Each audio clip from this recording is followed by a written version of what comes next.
So hi everyone, এবারে তোমাদের third semester English honours সেক 3 পেপারটার একটা মক টেস্ট বানিয়ে দিচ্ছি। সো পেপারটার নাম টিচিং ইংলিশ ল্যাঙ্গুয়েজ। সো আমি তোমাদের যে কোশ্চেন্সগুলো বলবো বা এই ভিডিওতে যে কোশ্চেন্সগুলো রেখেছি, সেই কোশ্চেন্সগুলো সব কটা প্রশ্ন ভালো করে শুনবে।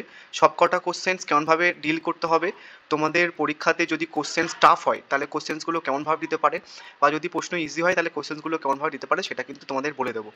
অ্যান্ড আমি টোটাল আই থিঙ্ক দুটো ভিডিও পোস্ট করেছি, এর আগে একটা সাজেশন ভিডিও পোস্ট করেছিলাম। হয় তুমি ওটা ফলো করতে পারো, ওটাতে আই থিঙ্ক 12টা প্রশ্ন আমি দিয়েছিলাম, বাট মক টেস্টে আমি 15টার মতো প্রশ্ন দিচ্ছি। সো তুমি হয় ওটা ফলো করতে পারো, আদারওয়াইজ এটা ফলো করতে পারো, কোনো সমস্যা নেই। আদারওয়াইজ আমি তোমাদের মক টেস্ট থেকেও মোস্ট ইম্পর্টেন্ট প্রশ্নগুলো বলে দেবো, দেন সেটাও করতে পারো। আর একটা জিনিস তোমাদের বলবো, সেটা হচ্ছে কি যে কিছুক্ষণ আগেই তোমাদের আমি সেম 4-এর হচ্ছে কি যে সিলেবাস ডিসকাস করে দিয়েছি, ওই ভিডিওটা দেখে নিও। তোমাদের ডিএসসি 3-এর ক্ষেত্রে কিন্তু কিছুটা কথা ওখানটায় কাজে লাগবে, মানে কিছু টপিক আছে যেটা তোমাদের ফোর্থ সেমিস্টারে রয়েছে, দেন সেগুলো তোমাদের ডিএসসি 3-তে দিতে পারে। তো সেটাও কিন্তু তোমাদের সিলেবাসের ওখানটা ডিসকাস করে দিয়েছি, যেটা ফোর্থ সেমিস্টার সিলেবাসের মধ্যে আছে, ওটা একটুখানি দেখে নিও। অ্যান্ড আরেকটা জিনিস সেটা হচ্ছে কি যে তোমাদের এই যে সিলেবাসটা টিচিং ইংলিশ ল্যাঙ্গুয়েজ, এই সিলেবাসটার উপরে আগে দুটো পরীক্ষা হতো সিনিয়রদের, যারা সেম 3-তে ছিল তাদের, এবং যারা হচ্ছে কি যে সেম 5-এ ছিল তাদের। এবার এর আগে যে আমি প্রি মক টেস্ট পোস্ট করেছিলাম, অনেকে বলছে দাদা বুঝতে পারেনি বা কিছু একটা জিনিস বোঝানোর চেষ্টা করছিলাম, বাট মোটামুটি 20-22 মিনিটের ভিডিওতে ওটা বোঝানো পসিবল নয়। তো সেটার জন্য আমি তোমাদের এই সেক পেপার পরীক্ষার একদিন আগে একটা লাইভ ক্লাস নেবো, দেন সেখানটা বুঝিয়ে দেবো। ইভেন আমি তোমাদের ডিএসসি 3 পরীক্ষার আগেই, মানে তোমাদের আই থিঙ্ক 1-2 তারিখে পরীক্ষা, আমি এক অথবা হচ্ছে কি যে তোমাদের কত তো মাস জানি না, 31 তারিখে, মানে পরীক্ষার একদিন আগে আমি তোমাদের হচ্ছে কি একটা লাইভ ক্লাস নেবো, ওটা দেখে নিও, যার যা কনফিউশন একটুখানি জিজ্ঞাসা করে বলে দেবো। এবার যে গল্পটা আমি তোমাদের ওখানটায় বলছিলাম প্রি মক টেস্টে, যে সিনিয়রদের হচ্ছে কি থার্ড সেমিস্টারদের এই সিলেবাসে পরীক্ষা হতো, প্লাস ফিফথ সেমিস্টারে এই সিলেবাসে পরীক্ষা হতো, কোশ্চেন প্রিভিয়াসের অ্যাভেলেবেল। এবার সমস্যাটা হচ্ছে কি যে থার্ড সেমিস্টার যে কোশ্চেন প্যাটার্ন ছিল, ফিফথ সেমিস্টারের কোশ্চেন প্যাটার্নের থেকে টোটালি আলাদা। থার্ড সেমিস্টারদের গ্রুপে হচ্ছে মানে গ্রুপ এতে 2টো কি 3টে প্রশ্ন থাকতো, বাট ফিফথ সেমিস্টারে গ্রুপ এতে 4টে কি 5টা প্রশ্ন থাকতো, এমন সমস্যা। সো যারা শর্ট সাজেশন ফলো করছো ওদের একটুখানি সমস্যা, ধরো তুমি 8টা প্রশ্ন পড়ছো, এবং যদি ফিফথ সেমিস্টারদের কোশ্চেন প্যাটার্নে পরীক্ষা হয় তাহলে গ্রুপ এতে তোমাদের 4টে প্রশ্ন দেবে। তো 4টে প্রশ্নের মধ্যে থেকে তোমাকে একটা জাস্ট অ্যান্সার করতে হবে, বাকি 3টে প্রশ্ন ইম্পর্টেন্ট তুমি করে গেছো, বাট তোমারটা কোনো কাজে লাগবে না, তাই না? তো আর আর গ্রুপ বি এবং গ্রুপ তোমাদের টোটাল 3টে গ্রুপে দিতে পারে, group A, group B, group C এবং গ্রুপ ডি। সো গ্রুপ এতেই তুমি হচ্ছে কি যে 4টে প্রশ্ন খেয়ে গেছে, গ্রুপ বিতেই হচ্ছে কি তোমার 4টে প্রশ্ন খেয়ে গেছে। তো তোমার 8টা প্রশ্ন ইম্পর্টেন্ট প্রশ্ন পড়ে গেছে, না 8টা প্রশ্ন গ্রুপ এ এবং গ্রুপ বিতে চলে এসে, গ্রুপ সি আর ডি এর জন্য তোমার কাছে আর কোনো প্রশ্ন মুখস্থ করা নেই, সেটা তুমি লিখে আসতে পারবে না। তো সেটার জন্য তোমরা মোটামুটি একদম শর্ট সাজেশন ফলো করো না, ইম্পর্টেন্ট প্রশ্নগুলো বলে দিচ্ছি, দেন সেগুলো একটুখানি ভালো করে যাও। না বুঝতে পারলে কমেন্ট করে জানিও, আদারওয়াইজ হচ্ছে কি আমি তোমাদের যেদিন ডিএসসি 3 লাইভ ক্লাস নেবো সেদিন বলে বুঝিয়ে দেবো। এবার যেহেতু দু ধরনের কোশ্চেন প্যাটার্নের পরীক্ষা হতো, ওদের যেহেতু সিলেক্টিভ কিছু কোশ্চেন প্যাটার্ন দেয়নি, মানে ওদের মেনশনস করেনি সিলেবাসের মধ্যে, সেটার জন্য 2021-এ যে কোশ্চেন প্যাটার্নের পরীক্ষা হয়েছিল ফিফথ সেমিস্টার বা থার্ড সেমিস্টারদের, 2022-এ আবার আলাদা। মানে ধরো 2021-এ হচ্ছে কি থার্ড সেমিস্টারদের গ্রুপ এতে 2টো প্রশ্ন দিয়েছিল, 2022-এ আবার গ্রুপ এতে 3টে প্রশ্ন দিচ্ছে। তো এমন কিন্তু, তো সেটা সমস্ত কিছু মাথায় রেখে আমি তোমাদের কিন্তু মানে গ্রুপ ওয়াইজ কিছু প্রশ্ন রেখে দিয়েছি, মোটামুটি 15টা প্রশ্ন করলে 100% কাউন্ট পেয়ে যাবে। কিছু কথাই মুখে বলবো, সেটা একটুখানি শুনে নিও, তাহলে তোমাদের কোনো সমস্যা হবে না। বাট হয় তুমি এই সাইজ মক টেস্ট ফলো করো, আদারওয়াইজ হচ্ছে কি ওই সাজেশনসটা ফলো করো, যে কোনো একটা ফলো করো, তুমি কিন্তু 100% কাউন্ট পেয়ে যাবে, কোনো সমস্যা হবে না, ঠিক আছে? সো দেখো, মোস্ট ইম্পর্টেন্ট কথাগুলো বলে দিলাম। এবার দেখো গ্রুপ এ, গ্রুপ এতে হচ্ছে কি সব থেকে বেশি ইম্পর্টেন্ট প্রশ্ন হচ্ছে কি যে এটা, what are the main differences between English as a foreign language এবং English as a second language. সাথে হচ্ছে কি what are the strategies of EFL এবং ইএসএল। এই শর্ট ফর্মটা জেনে রাখবে। ইএফএল মানে হচ্ছে কি English as a foreign language, ESL মানে ইংলিশ এজ সেকেন্ড ল্যাঙ্গুয়েজ, ঠিক আছে? এবার অর হিসেবে তোমাদের একটা প্রশ্ন দিয়েছি, what does English as a second language mean, what is the importance of the English as a second language। আর একটা আর প্রশ্ন দিয়েছি, discuss the common problems of learning English as A second language, ঠিক আছে? এটা স্টার মার্ক প্রশ্ন, মানে তোমাদের গ্রুপ এ থেকে যে কোনো একটা প্রশ্ন করতে হবে। তো গ্রুপ এতে সব থেকে বেশি ইম্পর্টেন্ট প্রশ্ন হচ্ছে কি যে এটা। আর একটা প্রশ্ন আমি রেখেছি 2 দাগে, what is the difference between first and second language acquisition, what are the different stages of language acquisition. আর একটা আর প্রশ্ন আছে, how would you differentiate between a first language and second language, how does the first language have an influence on the language teaching. আর একটা আর প্রশ্ন দিয়েছি, what are the benefits of learning English as a first language, ঠিক আছে। And group এর মধ্যে আরেকটা মোস্ট ইম্পর্টেন্ট প্রশ্ন হচ্ছে কি যে এটা, দেখো গ্রুপ এ থেকে একটা প্রশ্ন করলে হয়ে যাবে, তো এবার তুমি এটা করলে হয়ে যাবে, বাট গ্রুপ এর মধ্যে থেকে আরেকটা টপিক যেটা সবথেকে মানে বিশাল ইম্পর্টেন্ট, ছাড়া যাবে না অ্যাকচুয়ালি, তো দুটোই তুমি করে নেবে এখান থেকে। What define the term acquisition এবং লার্নিং, এটা বলছি যারা একদম শর্ট করতে চাইছো, মানে যারা পড়তেই চাইছো না বা যারা ভাবছো তাদের একদম শর্ট করে দেওয়া, আমার তাদের জন্য বলছি। তো তোমরা যারা ভালো রেজাল্ট করতে চাইছো, রিক্স না নিতে চাইছো, তোমরা 15টা প্রশ্ন করে যাও প্লিজ। 3 নম্বর হচ্ছে কি ডিফাইন দ্য টার্ম অ্যাকোডিশন এবং learning, how do the term differ in ELT, বা আরেকটা অর্ড দিয়েছি, how is language acquisition different from language learning, consider some major factors affecting language acquisitions. ঠিক আছে, সেই তিনটে প্রশ্ন কিন্তু বিশাল বিশাল ইম্পর্টেন্ট প্রশ্ন, বাট সব থেকে হচ্ছে কি যে এই একেরটা এবং দুয়েরটা। সো যারা কম পড়তে চাইছো একেরটা করে তোমরা এখান থেকে কমন পেয়ে যাবে, কোনো সমস্যা নেই। নেক্সট হচ্ছে কি যে গ্রুপ বি। গ্রুপ বিতে হচ্ছে কি যে প্রথম প্রশ্ন দেখো, who are the language learners, what are the qualities of good language learner. আমি তোমাদের কিন্তু বলে দেবো, যদি কোশ্চেন টাফ হয় তাহলে কোশ্চেনগুলো কেমনভাবে দিতে পারে সেটাও কিন্তু বলে দেবো। আর একবার বলে দিই, who are the language learner, what are the qualities of good language learner. Or হিসেবে দিয়েছি, examine the role of motivation learning a foreign language. Or হিসেবে দিয়েছি, discuss how a good language learner use cultural awareness to improve communicative competence. আর একটা or দিয়েছি, write an essay on the language learner motivation. আর একটা দিয়েছি, what is motivations to communicate and important characteristics of good language learner. আর একটা দেখো, mistakes are the portal of discovery, do you consider the remark to be proper advice for a good language learner. এবার এখানটাই তোমাদের বলে দিচ্ছি যে question staff হলে কেমনভাবে দেবে। দেখো, what are the qualities of good language learner, তুমি যখন পড়বে তখন দেখবে যে গুড ল্যাঙ্গুয়েজ লার্নার অনেকগুলো কোয়ালিটিস আছে, তো তোমাকে জাস্ট নর্মালি যে কোনো একটা কোয়ালিটিস তুলে তোমাকে ডিসকাস করতে বলতে পারে। তো তেমনভাবে মোটিভেশন একটা কোয়ালিটিস, দেন সেটা দিলেও কিন্তু নর্মাল হচ্ছে কি প্রশ্ন দিতে পারে, প্রিভিয়াস ইয়ারে কিন্তু এই সমস্ত প্রশ্ন তোমাদের দিয়েছে। নেক্সট প্রশ্ন হচ্ছে কি যে ডিফাইন অ্যান্ড ডিফারেন্সিয়েট ফর্মাল এবং informal assessment of language skills, what is portfolio assessment. এটা একটা প্রশ্ন। হর হিসেবে দিয়েছি যে name and explain any two important skill required for a good language learner of English as a foreign language.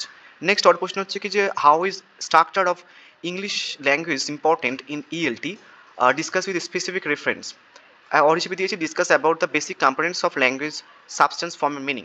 এবং এখান থেকে কিন্তু তোমাদের অনেক ধরনের প্রশ্ন ঘুরিয়ে ফিরে দিতে পারে, যদি কোশ্চেন স্টাফ করে তাহলে এখান থেকে কিন্তু প্রশ্ন দেবে। এবং আমার মনে হয় যে এখান থেকে যদি একটা গ্রুপ তোমাদের তৈরি করে দেয়, যদি ক্যালকাটা ইউনিভার্সিটি তোমাদের যে সিসিএফ এর কোশ্চেন প্যাটার্ন যদি পরীক্ষা না নেয়, উল্টো পাল্টা কোশ্চেন প্যাটার্নের পরীক্ষা নেয়, তাহলে এটার জন্য একটা আলাদা গ্রুপ করবে, সেখানটায় ধরো 10 মার্কের দুটো প্রশ্ন থাকলো, তো এই টপিকটা কিন্তু তোমার দিতে পারে, ওই জন্য কোনো সমস্যা। ধরো তোমাদের বলে দিয়েছে যে 20 মার্কসের 3টে প্রশ্ন লিখতে হবে, তো ক্যালকাটা ধরো ওটা ফলো করলো না, একটা আলাদা গ্রুপ করলো, সেখানটা এই টপিকটা তুলে দিয়ে বললো যে 10+10, ওই জন্য আমি কোশ্চেনটা রেখেছি এখানটায়। বাট গ্রুপ বি থেকে সব থেকে বেশি ইম্পর্টেন্ট প্রশ্ন হচ্ছে কিছু এটা, যারা কম পড়তে চাইছো একটা কোশ্চেন করেছো, এই দুটো প্রশ্ন অতটা ইম্পর্টেন্ট নয়। নেক্সট হচ্ছে গ্রুপ সি। গ্রুপ সি হচ্ছে কি দেখো, অ্যান্সার্স এনি ওয়ান কোশ্চেন্স, এখানটাও একটা অ্যান্সার্স করতে হবে, তাহলে 20 মার্কের 3টে কোশ্চেন আমাদের হয়ে যাবে। এখানটাই সব থেকে বেশি ইম্পর্টেন্ট প্রশ্ন হচ্ছে কি এটা, compare the direct method of teaching English, how would you compare the grammar translation method with direct method. মানে গ্রামার ট্রান্সলেশন মেথডের সঙ্গে ডিরেক্ট মেথডের যে ডিফারেন্সটা সেটা, বা তোমাকে যে কোনো দুটো মেথড ডিসকাস করতে বলতে পারে, সেটার জন্য পরে আউট কোশ্চেন রয়েছে। How does the direct method of teaching English help the learner in discovering the importance of speaking, বা বলতে পারে briefly discuss any two method of teaching English language. এবার এখানটায় কম্পেয়ার রয়েছে, তো তোমাদের কিন্তু ব্যাপারটা ডিফারেন্সের পয়েন্ট অফ ভিউ থেকে পড়তে হবে, বুঝা গেছে? এটা সব থেকে বেশি ইম্পর্টেন্ট গ্রুপ সি থেকে। আর একটা এটাও ইম্পর্টেন্ট, বাট যেহেতু সব থেকে বেশি ইম্পর্টেন্ট এটার জন্য আমরা স্টার মার্ক করিনি। How does the communicative language teaching মানে CLT approach differ the grammar translation method. মানে এখানটা হচ্ছে কি যে গ্রামার ট্রান্সলেশন মেথডের সঙ্গে ডিরেক্ট মেথডের কম্প্যারিজন, এখানটায় কমিউনিকেটিভ ল্যাঙ্গুয়েজের সঙ্গে গ্রামার ট্রান্সলেশন মেথডের কম্প্যারিজন, দুটো কম্প্যারিজন কিন্তু মোস্ট ইম্পর্টেন্ট। সো তোমরা কিন্তু এই স্টার মার্ক সব থেকে বেশি ইম্পর্টেন্ট এটা, বাট তোমরা কিন্তু এটাও ছাড়বে না, বুঝা গেছে? এবার প্রশ্নটা অনেকভাবে ঘুরে দিতে পারে, তোমাদের জাস্ট একটা ওয়ার্ড মানে জাস্ট কমিউনিকেটিভ ল্যাঙ্গুয়েজ টিচিং বলতে পারে বা কমিউনিকেটিভ অ্যাপ্রোচ বলতে পারে। এবার তোমরা যখন অ্যান্সার্স পড়বে কমিউনিকেটিভ ল্যাঙ্গুয়েজ টিচিং এর ওখানটায় কোন কোন পয়েন্টগুলো আমি তুলে অ্যান্সার্সটা লিখেছি সেটা দেখে রাখবে, ঘুরিয়ে প্রশ্ন আসলে কিন্তু ওই পয়েন্ট তুলে প্রশ্ন আসবে, যদি টাফ প্রশ্ন হয় তা তোমাদের কাজে লাগবে। বা বলতে পারে what are the main objectives and key principle of grammar translation method বা language teaching. Next group C থেকে মোস্ট ইম্পর্টেন্ট প্রশ্ন একটা হচ্ছে কি, what authentic and visual materials can be used for language teaching English as a second language বা ELT, বা বলতে পারে discuss the language teaching material useful for adult learners of English in the classroom, বা বলতে পারে what are the different type of materials used in language teaching, give at least 2 example of each type and discuss the efficiencies in facilitating language learning. স্পেলিংটা ভুল আছে, ঠিক আছে, learning হবে এখানটা।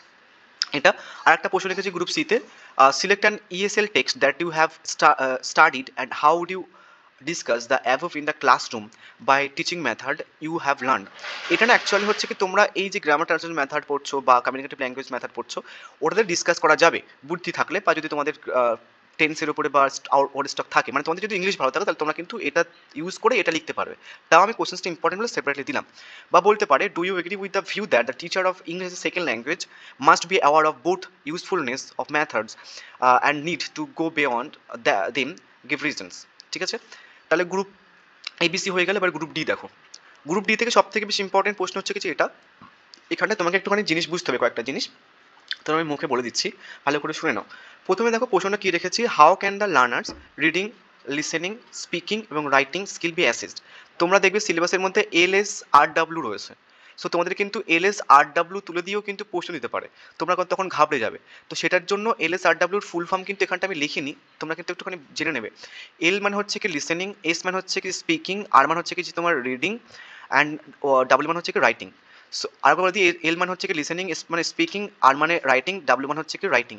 So যদি ডিরেক্টলি তোমাদেরকে এইভাবে না দেয় যে রিডিং, লিসেনিং, স্পিকিং, রাইটিং, এভাবে যদি না দেয়, যদি এলএস দিল তখন তোমাকে বুঝতে হবে কিন্তু এলএস মানে লিসেনিং অ্যান্ড স্পিকিং। তো তোমাদের এবছরের জন্য লিসেনিং এবং স্পিকিংটা সব থেকে বেশি ইম্পর্টেন্ট, এই দুটো টপিকটা সব থেকে বেশি ইম্পর্টেন্ট। যদি প্রশ্ন দেয় তাহলে লিসেনিং এবং স্পিকিং দেবে। এবার স্পিকিং হচ্ছে কি যে ডিরেক্টলি না দিয়ে তোমাকে বলতে পারে যে ওরাল, সো ওরাল মানে হচ্ছে কি স্পিকিং, কিন্তু বোঝা গেছে। তো ওটা কিন্তু মাথায় রাখবে এই দু চারটে কথা। সো তোমরা কিন্তু একটাই অ্যান্সার্স পড়ে নেবে যেখানটায় রিডিং, লিসেনিং এবং স্পিকিং রাইটিং স্কিল কীভাবে অ্যাসেস্ট করা হয়। এবার আরেকটা এখান থেকে দু ধরনের প্রশ্ন হয়, যে কিভাবে টিচার হেল্প করে তোমার রাইটিং এবং লিসেনিং স্কিলটাকে অ্যাসেস্ট করার জন্য। একটা তোমরা কিভাবে নর্মালি বা লার্নাররা কীভাবে অ্যাসেস্ট করবে, আর একটা হচ্ছে কি টিচার কীভাবে হচ্ছে কি যে লার্নারদেরকে অ্যাসেস্ট করাবে। সো ওই টপিকটাও কিন্তু ইম্পর্টেন্ট। সো তোমরা যখন এই টপিকটা পড়ছো, জাস্ট নর্মালি তোমাদের ওই ওখানটায় যেটা লার্নার মেনশনস করবে সেটা তুমি টিচারের পয়েন্ট অফ ভিউ থেকে লিখে দেবে, তাহলে কিন্তু হয়ে যাবে। ওই জন্য আর প্রশ্ন রাখছি না, বারবার করে বলছি যে প্রশ্নটা কিন্তু টিচারের পয়েন্ট অফ ভিউ থেকেও দেয়। তো তোমরা কিন্তু নর্মালি অ্যাভয়েড করবে না। আমি তোমাদের একটা কোশ্চেন দেখাচ্ছি নর্মালি যেটা টিচারের পয়েন্ট অফ ভিউ থেকে দিয়েছে। দেখো এটা, how can a teacher assess a learner's reading and writing skill, explain in detail, মানে টিচারের পয়েন্ট অফ ভিউ থেকে দিয়েছে। ঠিক আছে, সো সেটা কিন্তু তোমরা দেখবে যে টিচারের পয়েন্ট অফ ভিউ থেকে কিন্তু এই প্রশ্নটা দিতে পারে, বুঝা গেছে। সো দেখো এবার প্রশ্নটা কিন্তু আমি অনেকভাবে অল প্রশ্ন রেখেছি, যেমন বলতে পারে যে how can the English language learners oral এবং রাইটিং স্কিল বি অ্যাসেসড। এবার তোমরা ওরাল শোনোনি, ওরাল হচ্ছে স্পিকিং, বোঝা গেছে, সমস্যা না হয় তোমাদের জানো। নেক্সট পর অল প্রশ্ন কিছু discuss the assessment of the learner's reading এবং রাইটিং স্কিল। তো রিডিং এবং রাইটিং স্কিল থ্রুতে কিন্তু দিতে পারে। সো এটা রিডিং, ওরাল এবং রাইটিং, আর একটা দিয়েছি রিডিং এবং রাইটিং। নেক্সট বলতে পারে how can reading sub skill such as vocabulary knowledge and knowledge of grammar be assessed, এরকমভাবে বলতে পারে। আরেকভাবে বলতে পারে যে how can the quality of writing be assessed through the curriculum based testing. বা বলতে পারে হাউ ক্যান দ্য লার্নিং এই listening skill of a learner be evaluate in the classroom. বা বলতে পারে how is the assessment different from testing the language learners, how can the oral skill of learner be assessed, মানে oral মানে speaking কীভাবে assess করে সেটাই কিন্তু, বুঝা গেছে। তো এটা হচ্ছে কি রিডিং স্কিল, এটা হচ্ছে কি রাইটিং স্কিল, আর এটা হচ্ছে কি তোমার ওরাল মিনস হচ্ছে কি তোমার কোনটা হচ্ছে কি স্পিকিং। ঠিক আছে, এবার তোমাদের একটা প্রশ্ন যেটা দেওয়ার চান্স নেই তাও আমি অল হিসেবে রেখেছি, মানে তোমাদের হচ্ছে কি যে ওই যে এলএস আর ডাব্লিউর এইমস, স্কিল, অবজেক্টিভস, এই ধরনের টাইপের প্রশ্ন তোমাদের দেওয়ার সম্ভাবনা খুবই কম। মানে তোমাদের এমনভাবে বলবে না যে এলএস আর ডাব্লিউর এইমসগুলো লেখো বা স্কিলসগুলো লেখো, অবজেক্টিভসগুলো লেখো, এভাবে কিন্তু বলে না, কোনো বছরই কিন্তু বলেনি।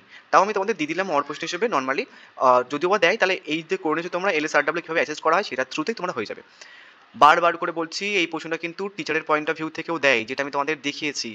ঠিক আছে, যেটা যে how can a teacher assess her learners reading and writing skill, মানে টিচার কীভাবে অ্যাসেস করে, বারবার করে বলছি, মাথায় রাখবে কিন্তু। নেক্সট এখান থেকে আরেকটা মোস্ট ইম্পর্টেন্ট প্রশ্ন হচ্ছে কি যে কম্পিউটার অ্যাসিস্টেড ল্যাঙ্গুয়েজ লার্নিং, মানে CALL in what ways the computer assisted language learning, মানে CALL contribute to the purpose of language acquisition.